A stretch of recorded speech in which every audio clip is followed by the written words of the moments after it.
Authentic Business Adventures, the business program that brings you the struggle stories and triumphant successes of business owners across the land. Past episodes of the Authentic Business Adventures program can be found on the podcast link at drawincustomers.com. My name is James Kademan, entrepreneur, author, speaker, and helpful coach to small business owners across the country. We're locally underwritten by the Bank of Sun Prairie. Today, we're welcoming / preparing to learn from Valerie Zaric, a futuristic career strategist and host of the Futureproof Career Podcast. Valerie, how are you doing today? I'm doing great. Thanks so much for having me, James. Thanks for being on the show. I'm excited because I'm going to learn what is a futuristic career strategy. Yes. Well, that's not a job description that you hear every day. So basically, I like to strategize careers thinking futuristically. My thesis of all of my work is based upon people are stressed. There's a massive amount of career anxiety that people aren't talking about. Everybody, that I speak to is worried in some capacity, whether you're an entrepreneur or you're working in a traditional job. You're worried about the future. Everyone is like tense. We have a new president. What's going to happen? There's a pandemic. What's going to happen? There's this massive layoff that that's a rumor at my job. What's going to happen to me? I'm not going to be able to pay my bills. We're living this fear. So I like to bring different strategies to people and different approaches. I do deep dives into industries. So I'm trying to help ease and squash that career anxiety and help people take back control of their career.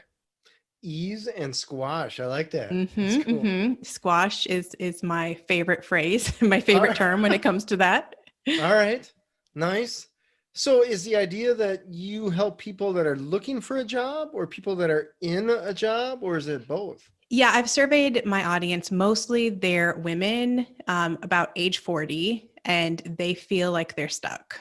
That tends to be the listener that I have. Okay, tell me how. Stuck in a position where either they feel like it's toxic, they're not being heard, and they want to get out, but they don't know what to do. Maybe they've been in this role for 10 or 15 years, and they're thinking like, wow, this is what I do now. I don't know what to do. I don't know how to transition out of this. And not only that, but they're also worried about, what if they lose this job? What's going to happen to them? Interesting. So it sounds like these are people that want some security of some kind, whatever that may be, even if it's the illusion of security, and they want, but they don't have it, or they don't feel like they have it. Is that the idea? Yes. And a lot of people even do kind of have it. They've been in that job for 10, 20 years, and they're so worried about the possibility of this layoff that may not even happen. Or if it happens, they may not even be impacted. And, there's research that shows the majority of people, I think in like 2017, had career anxiety, and that was even before the pandemic. So I would guess most people now have some career anxiety. Man, that is so weird. That is odd to me, I guess, because I'm in the middle of trying to hire someone else or in addition to at Calls on Call. And it never dawned on me that someone could have a job that they've been at for a decade and have any anxiety about it, unless they're in some dying industry like typewriter repair or something like that, where it's like, okay, I get that you're anxious about losing your job because your entire industry is going away. Yeah, but think about automation too. Think about all of the roles that have been eliminated because computers are taking over. You see it all around you. A lot of people in corporate positions are encouraged and rewarded, for reducing the full-time employee need at their employer, which makes sense, from a business perspective. People have been automating forever, but I think people are just really seeing it more now than ever. Yeah, it's interesting because I think of something like Tesla with the semi-trucks and how semi-truck drivers in 10 years, is that going to be a thing? Yeah. Or is it going to be mostly last mile drivers versus the across the country drivers? And then I think if I was a truck driver, I would be concerned, but I wouldn't say, woe is me, we can't have any self-driving automobiles or self-driving trucks. I just have to modify my skill set. I have to improve. Like it's on me to become valuable to the market. Exactly. How do you feel about that? I mean, I think that you're exactly right. You have to reskill, you have to upskill. And I think some people just kind of freeze. Like, what does that mean? Do I have to learn how to code? I don't know how to code. I don't want to learn how to do that. If they knew what coders got paid, they'd probably be like, okay, I can figure out how to code. Yeah. But like at the same time, it's not a reality that everyone's going to be a coder. Like not everyone's brain even really thinks that way. So, True. Absolutely. So what I preach on this show is really what makes you a human being is what's going to help you. You know, a robot can't replace somebody who's a good salesperson, somebody who is a great relationship builder, someone who can speak, you know, in front of people. So we talk a lot about the soft skills, and then we dive into some industries. So like nutrition, you know, it's changing. We had a dietitian on the show who talked about, you know, BMI is not everything. You know, we need to talk about eating more veggies. We need to talk about intuitive eating and getting your exercise in, you know, like every industry is kind of adapting, and you just kind of need to be on the forefront and think a little bit ahead and think strategically. Gotcha. All right. So someone that comes to you, are they looking for you to help them, or you're working more as a guide, a Sherpa for their new job, or are they looking for someone to just reinforce the decisions that they've made already? Just tell them, pat them on the back and say, it's okay, you did okay. You're doing just fine. I think they're looking more for someone to kind of help guide them. Okay. They need that extra push. Yeah, at this point, it's that. All right. And your business, when did you start your business? I started the show in September. Okay. And you're already up to 50 some shows, or awfully close to that, like right? 84 now. 84. Yeah, I do okay. 3 It's weeks. been a while since I looked. Yeah, I do 2 interviews and then 1 solo episode per week. All right. Wow. That's 3 every week. I know. I wanted to really like dedicate myself to this, and I'm probably not going to do 3 a week forever, but I just really wanted to get the content out there. And for myself too, I wanted to really understand what people are looking for. All right.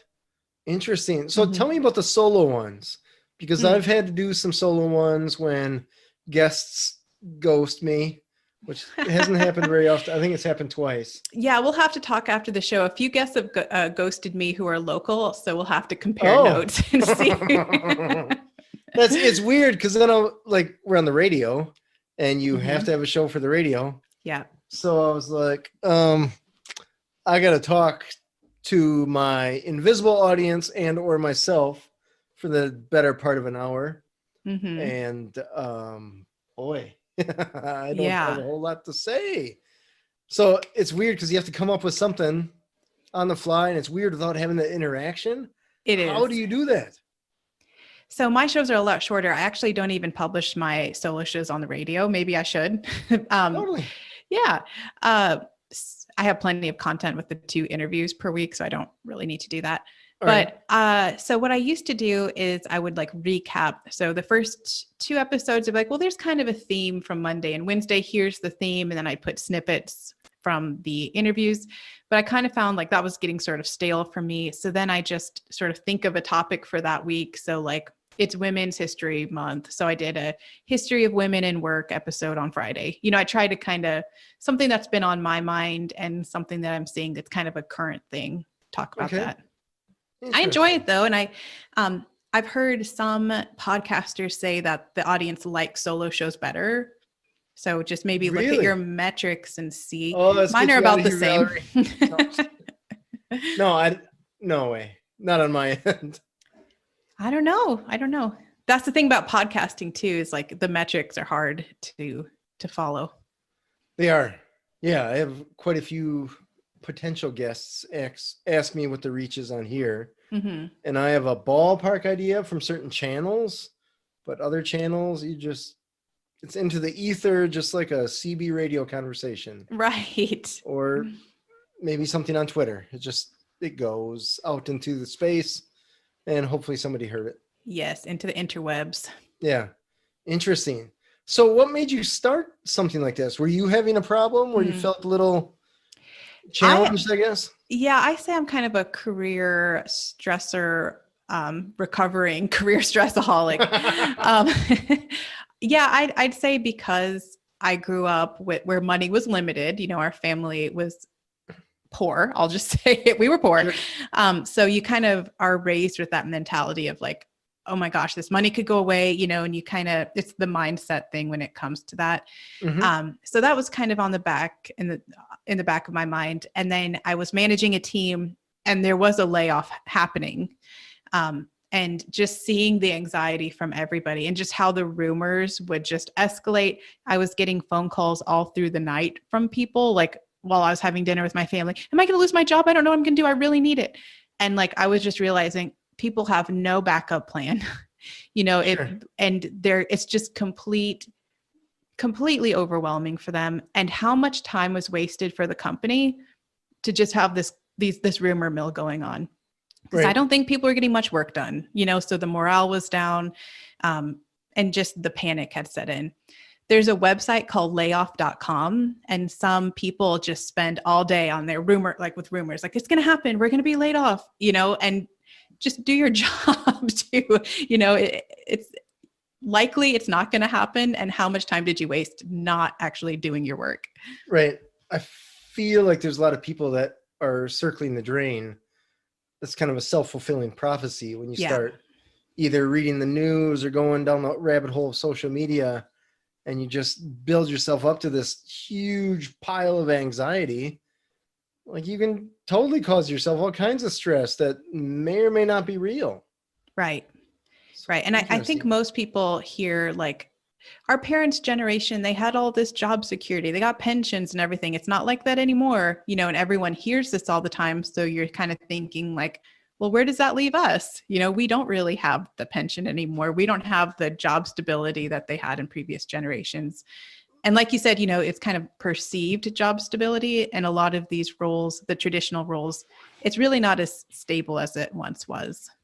Yeah, well, I guess I would say that the memory of the good old days is a memory that's not necessarily based on fact, because pensions were a thing that just they're not sustainable for most industries. So that's why they went away. And I would argue right now we have way more opportunity than our parents did. An incredible amount of opportunity. Yeah, there's a lot of positive now too. And even positive with automation. Like it's good. Jobs are safer now. You know, there's a lot of good stuff. Yeah. And I think, well, like as an employer, I hope that my employees believe that they have job security. I don't know all that I can do to reinforce that, but we're not looking to just let people go for the fun of it. So I think most employers want employees to stay, to be loyal. But I feel like on the flip side, there's a lot of employees that just hop chasing a nickel here or whatever, just for a change of pace sometimes. Yeah. I remember when I was in high school or college, I like took one job at the mall and then I changed that job because I'd make like 25 cents more an hour at that job. So, you know, you do have to think strategically too, what really makes sense. Yeah, it's interesting. It's interesting to hear on both sides, right? From the employer side as well as the employee side, that both, like the employers say, well, people aren't sticking around, they're not loyal. And the employees are like, I don't have any job security. Yeah. So I feel like we've almost brought ourselves to this place where neither one trusts the other one. And I think that needs to change. And I would guess, I don't know for sure, but I would guess that most participants of both parties would be willing to make that change. I would hope so. Yeah, well, I definitely hope so. Definitely. Yeah, I think it's gradual for some industries and for some of these massive companies, but I think we're going in the right direction. Right. I think of, I just interviewed Peter Egan a few weeks ago. Peter Egan was an author, writer for both Cycle World and Road and Track magazine. Okay. And while I was chatting with him, it dawned on me that for this guy to be a writer for either one of those magazines or just a magazine, back in the day, we're talking late 70s, even moving into early 80s, you had one of maybe 6 editors that you had to impress. And if you didn't impress at least one of those editors, you're not going to be in that field. you can't be a writer for one of those magazines. Where now, if you want to write about motorcycles, as long as you have a computer or even on your phone, write about motorcycles, man. Yeah, I think that's so exciting too. And I'm from a small town. Like anyone, anywhere can do that now. Like you could live in a town of 30 people and you could have this amazing business. There's huge opportunities that we didn't have before. Oh, incredible amount. Yeah, incredible amount. Plus the whole, I guess from my point of view, the education of the workforce, it's easier to train people now, especially remotely, or I should say even remotely, than it was 5-10 years ago. So where before you had this binder, this employee manual, this is how you do stuff, right? Right. And now it's a different game. Yeah. So interesting. I guess maybe I have a challenge because I don't understand why people would feel so, I feel like depressed is the word that I want to use, but I feel like that's too strong of a word to use. It's just anxious overall, anxious. Just anxious and uncertain. Okay. Yeah. So right now there's a lot of talk about like universal basic income. Did you hear this with the last presidential election? Andrew I know Yang they've was been talking running. about that for Basically, they're saying like there's not going to be enough jobs for people. Like there's not going to be enough for people to have a realistic income. So the government should be giving money to people, you know, as their sort of basic, Sure. to fit their basic needs. So I think we're all hearing this too. We're like, wow, automation is really taking over. You know, politicians are saying we're going to need to start getting money. There's not going to be enough jobs. You know, what's going to happen to me? And like I said, not everyone could be a programmer. So I think some of it is unnecessary anxiety, and then some of it is real. You know, it's a true fact that jobs are reducing. So this morning, my son was watching a YouTube video of a guy playing a video game. And I noticed that this guy had 36 million views on this thing. And I was doing the math at a billionth of a penny or whatever per view. He's making a living essentially playing video games. Right. So 10, 15 years ago, I don't think many people had the opportunity to be able to make a living playing video games, right? So I don't feel as a market that we will ever have not enough jobs for people. We'll always be able to come up with something, or the people will come up with something. I guess I don't know what your feelings are on that. I would say for like influencers, yeah, that's great that he's making that money now. What if YouTube changes their algorithm, you know, or something like that too? Like that could go away.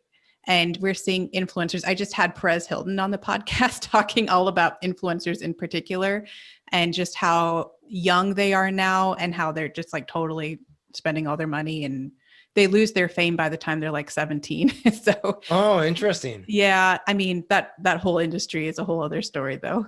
Sure. Interesting. Yeah. I guess I just use that as an example here because this podcast on YouTube as well. Not anywhere near 36 million views, though it would be pretty cool if it did. This one. Yeah, this one. Right. This will do it. This is going to put us over the edge. But I guess what I'm saying is that there are jobs that we haven't even heard of, can't even imagine, that will replace, if not add, to existing jobs. Yeah. So there's some theories, though, like, okay, our computer programming abilities are, you know, computer abilities in general are going to get so strong that basically computers will program themselves even, you know, so when you get to that point of technology, then it's going to be pretty hard. Right. That's fair. We see Amazon stores, you can kind of check yourself out. So there will always be entrepreneurial ventures. And I think there will always be opportunities, at least within our lifetime, but technology is advancing and it is a real thing, I think. Totally. Yes. Yeah, I would agree to that. And there's both pros and cons, right? Yeah, but I don't think that's where like most of my audience is really thinking. I don't think they're thinking like, oh, what if a programmer like is not necessary anymore and computers can program themselves. I think they really are feeling unclear of what to do. Like you really are stuck, especially those in sort of corporate fields. Some of them want to go out and start their own business. And you probably see this with just like the confidence needed to make that boost or the fear. I think there's a lot of fear there too. And fear is something we talk a lot about on the show as well. Okay. Can you elaborate on that a little bit? Well, like let's say your aspirations are to stay in your traditional job. So I think a lot of women especially will be like, well, I'm not a leader. Like a leader, like that's, you almost feel like that's something that you're born as. Like this is a leader and I'm just definitely not that. But a lot of these skills are something just like knitting or baseball or whatever, and you can learn them and you can't, you can do that. And I think it's that fear of failure for a lot of my listeners. Interesting. So when people come to you, are they afraid of something? Are they afraid to take a step? I think they're afraid of what situation they're in sometimes too. Like the massive amount of student debt that some people are in is difficult, especially for some of the younger people that I've talked to. So yeah, I would say they're afraid just of meeting their basic needs in some instances, and then afraid of like making that leap because they don't have a safety net. Interesting. Okay. By safety net, you mean savings of some kind or a spouse to help them through a rocky month or two, whatever? Yes. Yeah, right. And preferably like the actual financial cushion is what I try to teach. All right. Interesting. Because if you have that, then with a layoff rumor, you're not going to panic. Like that's really the core of a lot of this anxiety. You remind me of this. There was a couple that I talked to. It was two female business partners that were coaching as a side hustle. And they both had corporate jobs, I believe in the same spot, but I don't remember. And ever since I've known them, this is probably a year and a half, there were rumor mills about their industry closing down or their whatever. I guess I didn't really pay attention about how they were going to lose a job. But what I thought was, what is stopping you from just going off on your own and doing the coaching thing? Because if someone were to come to you and say, hey, I need coaching, would you say, I got to wait and see if I'm going to lose my job first? Yeah. Like you would just help them in a bold, leading way because someone essentially is asking you to lead because you marketed yourself as a leader. Right. So it's interesting because I still think after a year and a half, they're still on the fence about whether they're going to lose their job or not. And they still haven't left their job to actually move forward with their coaching. Yeah. And that's that fear, I'm sure. And that mindset that's creeping in. Oh, interesting. That is so challenging for me to watch. Right. Well, but you are like different, James, because you're so entrepreneurial. Not everybody is that way, I don't think. Fair. I would say that I became entrepreneurial. I like the idea of owning my own business, I suppose, just like most people do, whether they own their own business or not. They like the idea, the perception of that freedom romantic. And whatever. You're right. I can be a billionaire or whatever. However, when I first started my business back in 2006, I had a crap job with crap pay, a very angry boss. And it's just like very little about that job was positive. The customers were super cool. Awesome customers, but just the in and out dealing with that place was no good. And I looked at in that industry, this was in printer repair. There wasn't a whole lot different in that vertical. So for me to get another job somewhere else would be a lateral move. So I thought, hey man, I want to start my own business. What is the risk? I can get a crap job anytime. I believe that you can get a crap job anytime, recession or not. There is always going to be somebody hiring for a terrible job. Yeah, right. Right? Like whatever that terrible job may be, right? Maybe it's digging trenches, maybe it's going door to door trying to sell windows or whatever. I don't know. It doesn't matter. But there will always be somebody hiring for that crap job. Yeah. So for me, the risk was pretty nil. it wasn't like I was leaving some 6-figure job where I only had to work 25 hours a week or something like that. It was, yeah, it wasn't a great place to move from. So it was easy to move.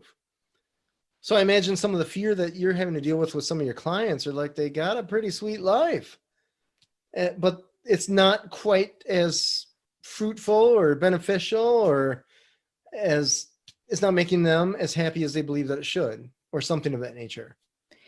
Yeah. So they want to make a change. Is that probably close? Right. What I heard from one of my guests, Melanie Wexler, she's a career coach, and she said that she was a recruiter and she worked at this company and she knew she had it like pretty good, and that's kind of what kept her there. Like she could leave early to go to her daughter's ballet recitals and whatever. So that kind of kept her there though. She's like, well, I'm a senior here and I get these perks and I wouldn't get those other places. So I'm just going to stay.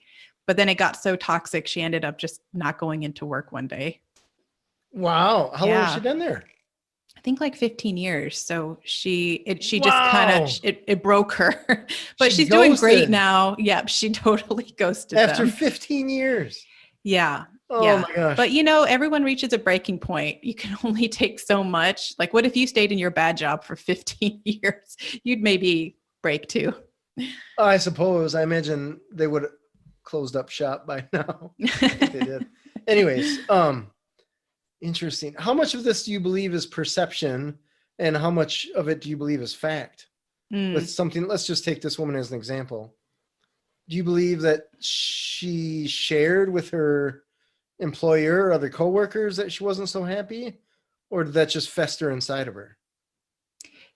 From her specific example, it sounded like pretty much everyone was unhappy, and she got to the point where she didn't care anymore. And I think that apathy was the red flag for her. Gotcha. Okay. Yeah. I would say most of it is perception, probably. Okay. I did hear a quote today that I thought was really interesting. And they said the opposite of success isn't failure, it's boredom. And I think when you get to the point where you're just like bored and you don't care, that's a tricky place to be. Yeah, that's an interesting quote. I think it's kind of true. In some circumstances, I could definitely see that's true. In many, I guess, entrepreneurial circumstances, I can think we're like, we're not bored, but we're definitely not yet successful. Right. Yeah. Interesting. But I could see how there's a comfort in complacency, and then you essentially plateau at that point. And when you're plateaued, there's some people that are completely fine hanging out on that plateau. But I believe that the human spirit is made to drive, to grow, however that is. And that when you plateau, you're kind of more or less dying a little bit inside. Yeah. If you're not learning, you're dying. Is what I like to hear. Mm-hmm. Yeah. So then I guess I would counter with this woman. I don't know her. I'm sure she's a cool person. But if I was her employer, I guess one, I would hope that I picked up on these signals. Yeah. Presuming that there were any. That's tough to do in the remote workplace that we're in now. Mm-hmm. Two, is it something that the employer felt was broken? Or is it something that she just felt like, I need to change a pace? And finally one day she's like, today's the day. Yeah. It sounded like it was one of those instances where there's a big change. I don't know if it was a merger or something like that, but new management came in, and things are always rocky with new management changing the status quo. And you're like, I can't. Like I was already on the edge and this is too much. Right. Interesting. So when somebody like that comes to you, do they come at you before that day one of their new life, or do they come at you saying, hey, funny story, 2 hours ago I decided I'm not going back to my job? Mm-hmm. Like, when do they come to you, or when would you like them to come to you? Mm-hmm. So for Melanie, she's doing great. She's an entrepreneur for herself. So other clients though tend to come when they want to make a big transition outside of their job. So what I've seen so far is everyone's wanting to go to entrepreneurship. They're wanting to go from their 9-to-5 to working for themselves, which isn't surprising if you've seen how many women have dropped out of the workforce lately. They're crazy numbers. Really? Yeah. I totally was shocked. I think in January alone, it was like 300,000 women in the US left their 9-to-5, which is crazy. And they're calling right now a she session because of how many, women have been impacted by the pandemic and all the responsibilities on them. And they're just like totally wanting out of their traditional job. Interesting. Why do you think that is? I think with the pandemic, kids are home at school, and I think women feel very responsible for that. So that's like one burden on top of everything else. And they're like, I can't do this anymore. I can't do the Zoom meetings while I'm teaching my kid math. Like it's not working out. Mm-hmm. All right. Was this triggered as a result of the whole COVID thing? Or was this just the straw that broke the camel's back kind of thing? I think that's a good question. I feel like we've been seeing this trend, especially for women, and just, I guess, in general, people seem to be wanting to move from the traditional 9 to 5 to entrepreneurship. Mm-hmm. Huge influx in like freelancers and coaches. You've probably seen that. Oh, yeah. Yeah. So it's probably been happening. And this was like one more thing. And you have more time to think too. And you're like, this is not cutting it for me anymore. Mm-hmm. Yeah, I've seen a lot of people that were interested in starting their own business, but I would say the great majority of those people didn't necessarily know what starting your own business entailed. Mm-hmm. And when you start, like when I was teaching my business planning classes through WIBIC, it was interesting to hear people's idea in their head. And then when they put it on paper and did a little math, they're like, oh, yeah. What do you mean I have to sell? Or something like that. Yeah. Well, and I think selling is another thing that's scary. These are all fearful things. It's Sure, a hard transition. Sure. Mm-hmm. Yeah, I don't think that they have to be. I think that there's a perception, I suppose, that salespeople are bad. Mm-hmm. And then when someone starts their own business and they have to sell, they have this little conundrum. They're like, well, if salespeople are bad, but I have to be a member of these salespeople, am I bad? Right. Yeah. And I think it's that, the car salesman comparison people like to make. Sure. Everyone's had a weird experience where they're like, oh my gosh, like this guy is, selling way too hard right now. Right. Totally agree. I started a window ordering website online specifically to avoid window salespeople. So I totally understand it. And sales is just one example, right? You could throw in bookkeeping, you can throw in the HR stuff, you can throw in marketing, you can throw in just having a system for knowing what to do on any given day when you actually get a client. Like, what do I do now? I remember my first client in 2006 when I was like, oh, we got a hot one. We got one where I got to go fix their printer. And like, okay, I'm going to go fix their printer. Uh-huh. And then it dawned on me while I'm there, elbows deep in this machine, like, I have to invoice them. I don't know how to invoice someone. Uh-huh. Like, do you mail it? I'm like, do I ask for money right now? Do I ask for cash?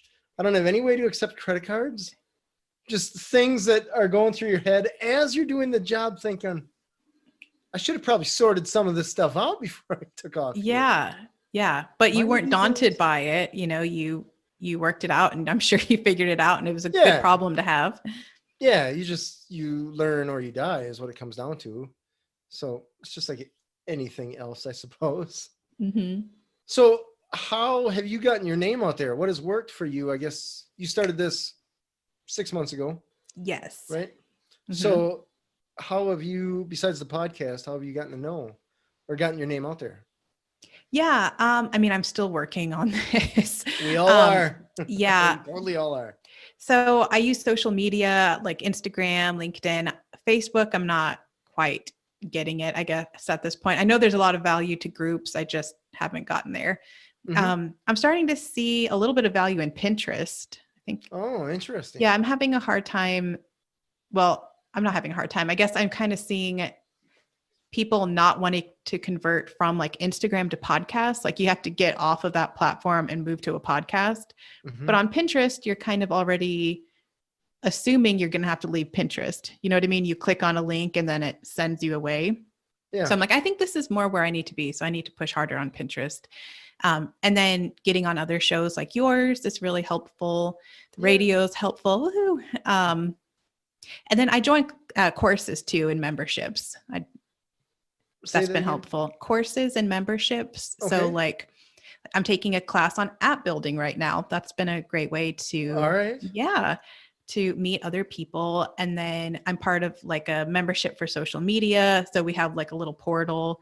And then there's, it's nice to be a woman because we have a bunch of like women career, different portals. So like Mary Burke, you remember Mary Burke she ran for governor way back when, right? Yeah. She has a, group of women called Building Brave. So I'm in that, and that's a good way to get your name out there. I'm in the Doyen group here in Madison. So trying to get more involved. It's kind of funny with the pandemic, I've actually gotten more involved and I've networked more with the pandemic than I was before. You know, there's more opportunity, I would say, because it's remote. Mm-hmm. So where there was a physical distance issue before where you got to drive and park and all that kind of stuff. Mm-hmm. Now you're just like, meeting, as long as your brain can tolerate endless Zoom meetings.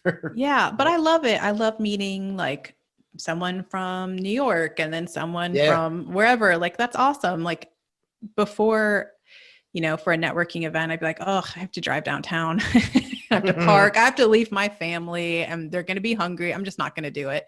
But now it's just so much more convenient. Yeah, I agree with you there. Yeah. There's something still to be said with in-person meeting, but the remote networking thing, that is an opportunity that I did not see coming. No, like I didn't either. Most things. Yeah. In 2020, I think we talked about Clubhouse last time. That's another thing I've been getting on. I haven't been utilizing it to its fullest. Okay. Clubhouse, I have to apologize because I don't remember Clubhouse. Clubhouse, it's like one of those things that are it's hard to explain. It's like an interactive conversation and you can join rooms and the rooms are open and like, you know, someone might be talking about podcasting, for example, and it'd be these experts in podcasting and you can go sit in the audience. It's the virtual audience. And then all of the experts are speaking about that topic. If you want to talk, you raise your little virtual hand and you can get called up on the stage and ask questions to like Amy Porterfield, you know, or some of the bigger names if she's whoever's up there. Yeah. Interesting. Yeah, it's really cool. I enjoy it. Huh. I want to downshift a little bit and talk to you about you actually starting your business. Mm-hmm. What made you decide to start this business? So I am like I'm very project oriented. I feel like I always have some sort of project going on. Like my husband and I, we renovated some real estate properties. We've, I don't know, I've had different apps, different things. So I have a journalism background and I saw an ad for a podcasting course. You know, I like to join these courses and memberships. And I thought that would be a great fit because I'm really passionate about this subject and I really enjoyed the teachers. And I thought, like, let's do it. Why not? It was a pandemic. This seemed like a good time to do it. Mm-hmm. All right. Mm-hmm. So how did you land on this? I understand that you went through this a little bit already or went through it yourself. Mm-hmm. I guess, how did you decide that the market needed this, so to speak, and that you would be the one to deliver it? So I saw a need for soft skills in particular. I was going to call it like soft skills podcast. I was like, nice. No one wants to listen to that. So I was like, you know, the end goal really is to future-proof yourself. Everyone's worried. So that's where the future-proof career came from. Gotcha. All right. And what has been the reception so far on the podcast? So far, it's pretty good. I think I'd still like to get my name out there more. All right. But yeah, working on building the numbers and just getting it out there more. Sure. Nobody wants to get it out less, right? Yeah. I mean, unless I guess you were embarrassed about what you were doing. That's irony right there. The future proof, right? Right. Funny. Exactly. Interesting. And, you know, I guess this is authentic business stories. So in the past, I've had different ideas. I've tried different websites and I've discovered that without a community, it's so hard to spread the word. So I'm working on building this community right now through the show. So then I can offer more later. Nice. Mm-hmm. So when somebody comes to you, is there curriculum, or what are the steps that you take them through to figure out where they are and to help guide them as to where you believe they should go? Mm-hmm. There's not a specific curriculum at this point, but I found there are trends. What they want is a roadmap. They kind of want someone to tell them, okay, in the next year, this is what you need to do by June. This is what you need to do by September if you want to get to this goal. So it's breaking down that timeline and working backward. All right. All right. Mm-hmm. Has anyone ever looked at that and said, you know what? I'm just going to stay where I'm at? Not yet. Hasn't been long enough yet. I guess Okay. We'll see. I'm assuming that probably will happen at some point. Yeah. Like, you want me to do work? What? Are you crazy? Yeah. And I think that's where the ongoing support comes from, though, whether you get it through coaching or through like a community, because they're going to keep you accountable for those steps. It's so easy to have one goal miss and then you just keep missing them back to back. It's like a domino effect. Mm-hmm. Interesting. How did you resolve the whole having a rough time with your job, wanting to be future proof personally?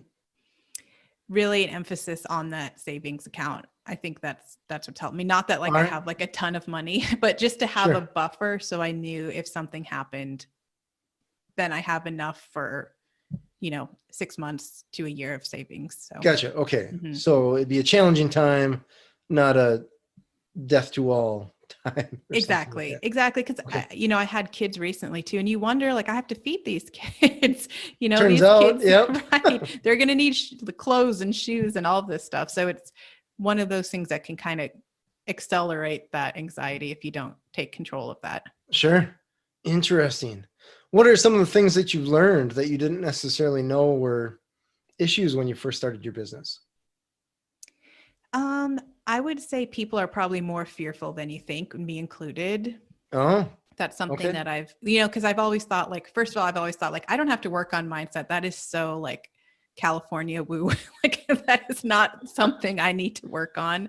And also like, I'm brave. Like I've done all sorts of brave things. I try these projects, I get out there, but I think that there's still a lot of room to stretch. And I think people should really examine themselves and challenge themselves to see what else they can do. I would completely agree with you on that last statement, like 1,000 times over. Yeah. And it's interesting that you say that fear is more prevalent than we may initially assume, because I find that when I'm talking with people and I think, what is the big deal here? Where's the challenge? I don't get it.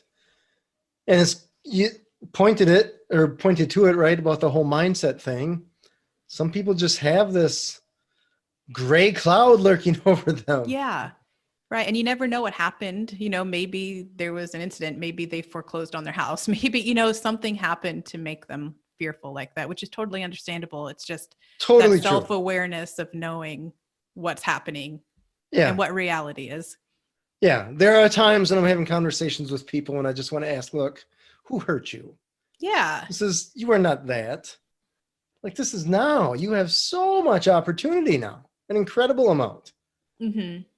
And you just have to take the initiative to actually do something about it. Yeah. And you don't need to have someone tell you what to do. And I think that's one thing, most of my audience is women. So I think that's one thing we struggle with a lot, is being like a good girl and waiting for someone to tell you what to do, or for a manager to see that you're a good girl and be like, you know what, you deserve a raise. And that's not going to happen, ladies. So that's another thing that I've seen time and time again. Or gentlemen, right? Right. Or gentlemen. That's not who I've spoken with yet. Mm-hmm.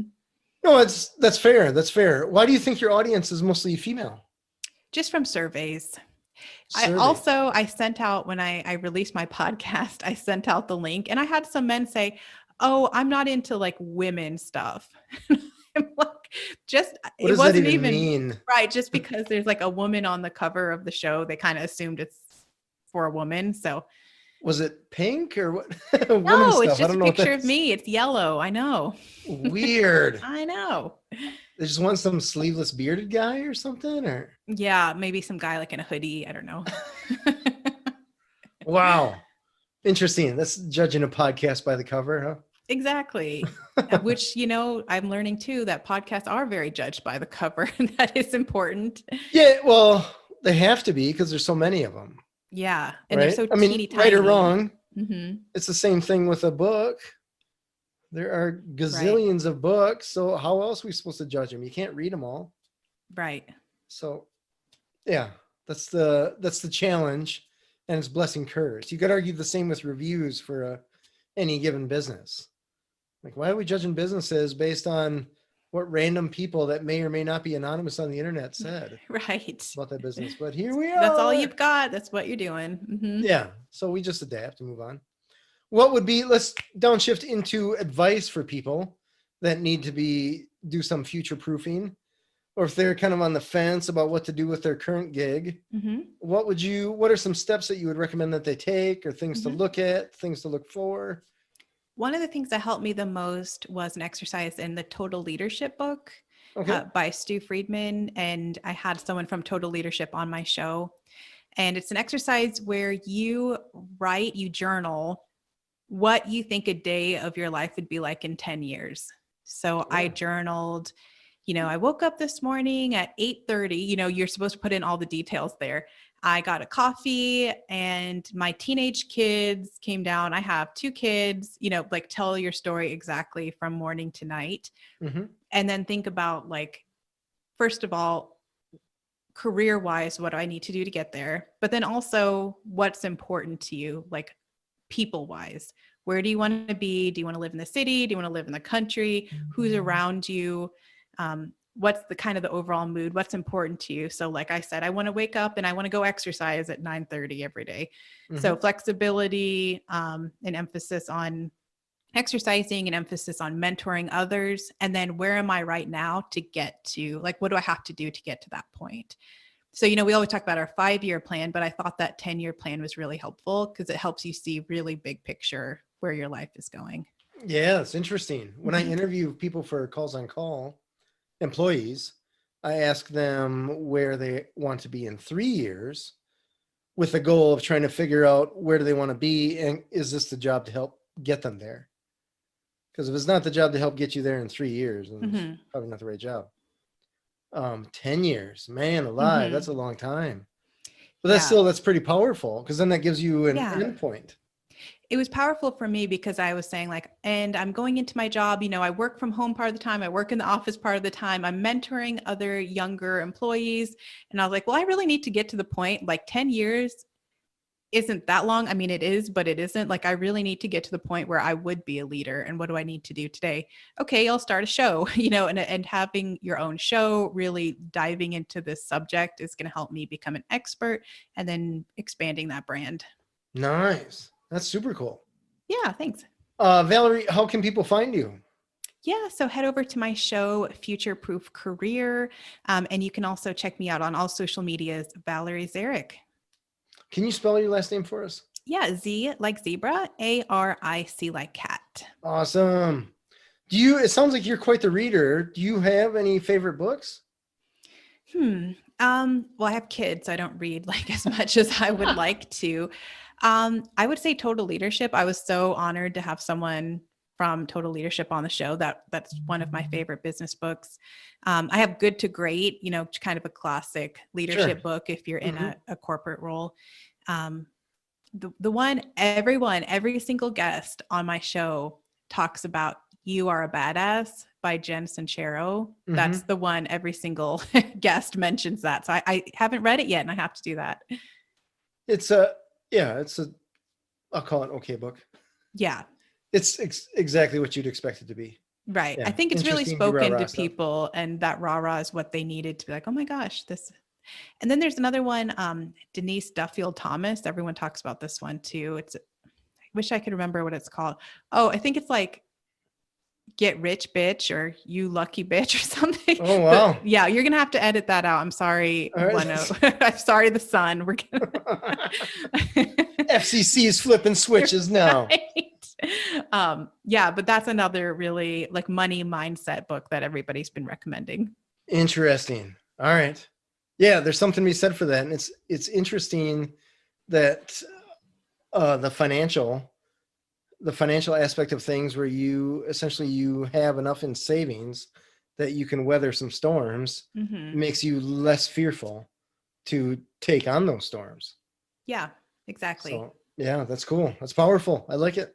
Yeah. And then you can focus on your job. Okay, there's a layoff rumor. It's okay. I can go back to my desk and I can just keep doing my job because I'm not fazed by that. Right. Yes. Acknowledge, adapt, and move on. Exactly. I love it. Cool. Well, thank you so much, Valerie, for being on the show. This has been super cool. Thanks so much, James. Great being here. Yay. This has been Authentic Business Adventures, the business program that brings you the struggle stories and triumphant successes of business owners across the land.